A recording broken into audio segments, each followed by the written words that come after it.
Il ne pleut plus en ce moment en Haute-Savoie. Est-ce qu'on peut craindre un épisode de sécheresse? Ouais, alors il faut faire, disons, distinguer deux types de sécheresse. Il y a la sécheresse superficielle et la sécheresse profonde, un petit peu comme par exemple les nappes phréatiques. Alors d'abord, si on s'intéresse à la sécheresse profonde, il faut voir qu'en fait, qu'est-ce qu'on a eu comme précipitation dans les derniers mois, notamment sur ce qu'on appelle la saison de recharge, hein, ce qui est l'automne et l'hiver, hein, la période où la végétation ne pompe plus l'eau qui tombe. Et en fait, sur cette période, donc qui va de mars à, enfin de septembre à mars, on a eu de bonnes précipitations, des précipitations tout à fait normales, voire même un peu excédentaires, notamment sur les montagnes. Donc pour l'instant, vraiment pas de souci à se faire pour les nappes phréatiques et donc les réserves d'eau en profondeur.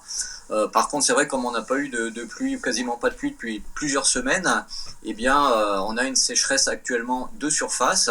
On peut même dire que par rapport à la date là, du 9 avril, on est sur, en fait, sur un petit peu, en fait, on est sur le record de sécheresse du sol, mais vraiment en surface.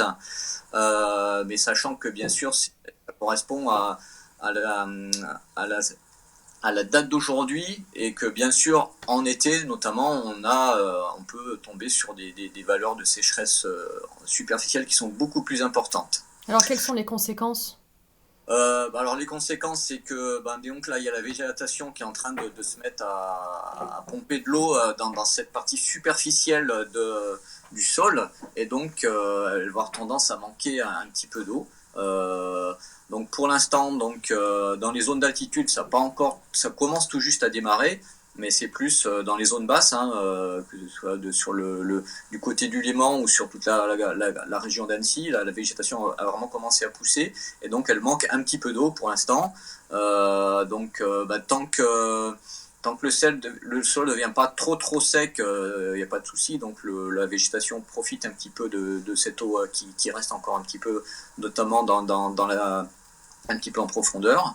Mais si ça se poursuit, ça pourrait être problématique un petit peu pour la végétation qui va en souffrir un petit peu. Mais bon, on est quand même pas dans des températures non plus d'été, on est dans des températures de printemps, même si on est au-dessus des normales, on est plusieurs degrés au-dessus des normales les après-midi.